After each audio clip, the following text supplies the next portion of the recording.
रामचंद्र जी ने भी सारा नाटक ही खेला था, पर वो इतना बढ़िया नाटक खेला कि ऐसा प्रतीत होता है कि वो साक्षी नहीं थे, इसलिए उनको मर्यादा पुरुषोत्तम ही कहा गया। लेकिन ये नाटक है पूरी तरह से श्री कृष्ण ने सिद्ध कर दिया, इसलिए श्री कृष्ण को पूर्ण अवतार मानते हैं कि वो पूर्ण अवतार है, उनके लिए सारी कुछ लीला ही है। सहयोग के बाद आप भी साक्षी स्वरूप हो जाते हैं। अब देखते हैं वह अच्छा नाटक चल रहा है साहब, क्योंकि आप हैं न तो आगा सोचते ना पीछे आप देख रहे हैं, चलने दीजिए नाटक। स्थिर बुद्धि होके आप देखने लग जाते हैं। आप नाराज भी हो तो भी आप अंदर नाराज नहीं रहते, अंदर से आप देखते रहते हैं कि हम कैसे नाटक खेल रहे हैं नाराज होने का। कृष्ण का संहार भी वैसा ही है, सारा ही लीलामय। संहार भी करना ही पड़ता है। बहुत से लोग हैं अहिंसा का अर्थ ये लगते हैं कि मच्छर को भी न मारो, खटमल को भी न मारो। ऐसे भी लोग हैं दुनिया में, आपको नहीं मालूम। एक ब्राह्मण को पकड़ के ले आएंगे, उसको एक झोपड़ी में रखेंगे और उस पर सब खटमल छोड़ देंगे, और खटमल उसका ये खा ले, सोचते वाह हमने कितना अहिंसा का महत् कार्य किया। अब ये बताइए रियलाइजेशन क्या खटमलों को देना है या मच्छरों को देना है? इनको बचा के क्या करने वाले हैं आप? अहिंसा सिर्फ मनुष्य की होती है, जानवर की अहिंसा का कोई मुझे अर्थ आज तक समझ में ही नहीं आया। हाँ, कोई कोई जानवर खाने से नुकसान होता है इसलिए वो नहीं खाइए, वो दूसरी बात। पर जानवर को मार देने से वो तो उत्क्रांति के पथ पे आ जाता है, जिसे कि हलाल कहते हैं, जिसे कि हलाल। अब बैठ के कोई मारते रहे तो वो तो हिंसा की चीज है, वो तो आप किसी भी चीज को मारे तो आपके अंदर हिंसा, उसे आप निकाल रहे हैं, वो बात दूसरी हुई। लेकिन कोई हिंसा के लिए नहीं जानवर को मारता है। एक आदमी दूसरे आदमी से जब कटुता व्यवहार करता है तो वो कम से कम 100 गैया खा लेता है, समझ लीजिए। अब गाय है, गाय के प्रति हमारा इतनी श्रद्धा है, क्यों गाय के प्रति हमारी इतनी श्रद्धा क्यों? कोई खास जानता नहीं इस बात को। ये बहुत ऊंची बात है, क्योंकि गाय आदिशक्ति का अवतरण एक बार सुरभि के रूप में हुआ था। गाय की उस बात की याददाश्त के लिए हम सब गायों को मानते हैं, क्योंकि उन्होंने एक बार इसमें अवतरण लिया हुआ था। सुरभि का नाम शायद आप लोगों ने सुना होगा, तो आप तो बहुत मॉडर्न है, हम तो बहुत एंशिएंट आदमी। सुरभि नाम की एक गाय थी, उसने सबसे प्रथम 35 करोड़ देवता अपने अंदर बिठाकर आदिशक्ति का अवतरण गाय स्वरूप में हुआ था, इसीलिए हम गाय को देवता मानते हैं अब भी। दूसरी बात यह है कि भारतवर्ष की गायें घरों में बंधी रहती है, उसी का दूध हम पीते हैं, रोज माँ के जैसे उन्हें देखते हैं, इसलिए मानते। पर इंग्लैंड की गाय बिल्कुल भैंस जैसे दिखती है, बिल्कुल भैंस। उसको किसी भी प्रकार से आप गाय नहीं कह सकते। मेरे बच्चे आए थे तो मुझे कहने लगे कि नानी यहाँ की जो गाय, यहाँ की जो भैंसें हैं ये सफ़ेद कैसी हैं? हिंदुस्तान की गाय एक विशेष चीज़ है, क्योंकि सुरभि का इस संसार में आने की वजह से उन सब में ही वो देवत्व आया हुआ, इसलिए हमारे यहाँ गाय बहुत पूजनीय है। और यहाँ की गाय का एक रूप ही बड़ा सौम्य होता है और सुंदर होता है, इसलिए हम गाय का जो वह व्यर्थ मानते हैं वो हिंदुस्तान और भारत के लिए ही सीमित है। ये आप बात जान लीजिए। इस तरह की अहिंसा आप मत चलाइए, लोग भूखे मर जाएंगे। ग्रीनलैंड में, जहाँ की कहने को ग्रीनलैंड है, और एक भी ग्रीन पत्ता उन्होंने नहीं देखा बेचारों ने। वहाँ से एक मेरे शिष्य आए थे, आई थी लेवी जी, वो मुझसे कहने लगे माँ लोग कहते हैं कि तुम लोग वेजिटेरियन हो, हमारा तो वेजिटेबल ग्रो ही नहीं होता, तो भगवान ने हमको ऐसे कर्ज जगह क्यों भेज दिया? मैंने कहा उसमें कोई हर्ज नहीं, ये सब कल्पनाएं हमारे अंदर इतनी जटिल हो गई हैं, इससे बचना चाहिए। इससे हम सारे मुसलमानों को काट देंगे, सब ईसाइयों को काट देंगे, बहुत से हिंदुओं को काट देंगे, जापानियों को काट देंगे, रशियंस को काट देंगे, सबको काट के, सिवाय थोड़े से ब्राह्मण, वो भी चोरी छुपे खाते होंगे, इसके सिवा और कोई नहीं जुटेगा। ये गलत बात है। हाँ, शराब जरूर, शराब बिल्कुल गलत चीज। जैन लोग हैं मच्छर को नहीं मारेंगे और शराब पीते हैं, शराब जरूर चीज है। और आजकल तो एक आप जानते हैं पूना में एक दुष्ट राक्षस जैसे बैठे हुए हैं, जिनके पास बहुत से अंग्रेज लोग जाते हैं। इनको मैंने भेजा था, इनमें से एक लेखिका हमारे साथ आई कि जाके देख के आओ क्या करते हैं। ये बता रही थी कि बेचारों का हाल खराब है। एक तो सबको वहाँ सब्जी खाने को देते ज़बरदस्ती।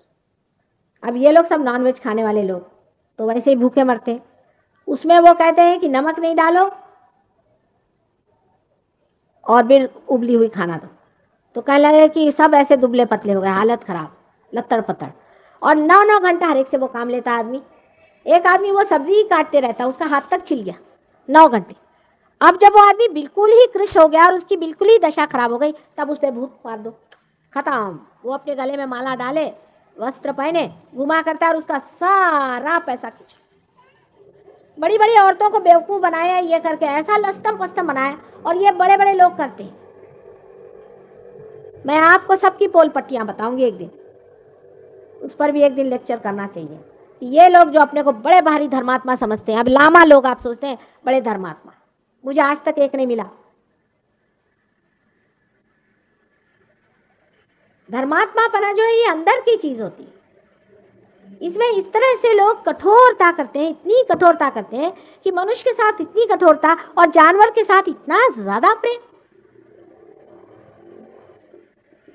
एक मनुष्य जो है हजारों योनियों में से गुजर के मनुष्य बनता है, उसके अंदर इतने चक्र बनते हैं, उसके पांव के धूल के बराबर भी हजारों जानवर नहीं होते।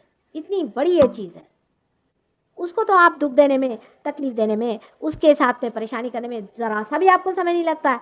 और मच्छरों की आपको फिक्र है और खटमलों की आपको फिक्र है। मुंह पर पट्टियां बांध के लोग घूमते हैं, बेवकूफ कहेंगे। अपनी जिंदगी बर्बाद, दूसरों की जिंदगी बर्बाद, ये करने की क्या जरूरत है। हाँ, लेकिन अगर कोई आपको चीज खाना पसंद नहीं है, आप उसको नहीं पसंद करते, नहीं खाइए। आपको जो चीज पसंद है वो खाइए, जो आपको सूट करता है प्रकृति को वो खाइए, वो दूसरी बात है। लेकिन इसकी इतनी ज्यादा जबरदस्ती लोगों पे करना कि उनका खाना पीना हराम हो जाए, वो भूखे मरे, ये कौन सा बताए, कौन सी शराफत है ये। मैं कहती हूँ ये एक तरह का एग्रेशन ही है। हाँ, आपको पसंद नहीं है, आप नहीं खाइए, वो दूसरी बात होती, लेकिन जबरदस्ती आप किसी के पीछे पड़े रहे। सबका डिस्क्रिमिनेशन का पॉइंट होता है, और ये आपको विशुद्धि चक्र से पता रहता है। नीरक क्षीर विवेके तू, संस्कृत में एक श्लोक है कि नीरक क्षीर का विवेक जब होता है, जब पानी और दूध का फर्क आता है, तब हंस जो होता है वो सिर्फ दूध पी लेता है, और जो बका होता है, बगला होता है, उसके समझ में नहीं आता, वो दूध भी पीता है, पानी भी पीता है, उसको समझ नहीं आता। तो नीरक क्षीर विवेके तू हंसा हंसा बका बका, नीरक क्षीर विवेक होना चाहिए। आप कोई चीज का एकदम स्टैम्प नहीं बना देना चाहिए।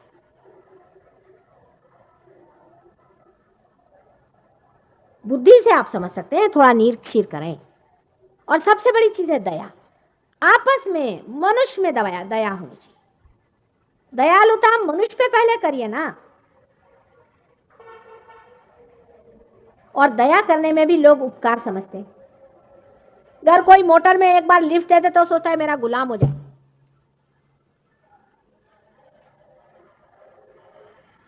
दयालुता जो है ये भी बड़ा अंदर का गुण है। मैंने आपसे कल बताया था कि जब आदमी जागरूक होता है तो उसमें दया आ ही जाती है। जैसे कि जब फूल खिल जाता है तो उसमें से सुगंध और सुरभि बहने लग जाती है और सारा वातावरण सुरभित हो जाता है। इसी प्रकार जब आदमी जागरूक हो जाता है, प्रबुद्ध हो जाता है, उसके लिए कसम खाने की ज़रूरत नहीं। अगर आप यहाँ कस्तूरी रख दें तो कोई कसम खाने की ज़रूरत थोड़ी कि यहाँ कस्तूरी रखी, आप खुद ही समझेंगे कि हाँ यहाँ कस्तूरी है।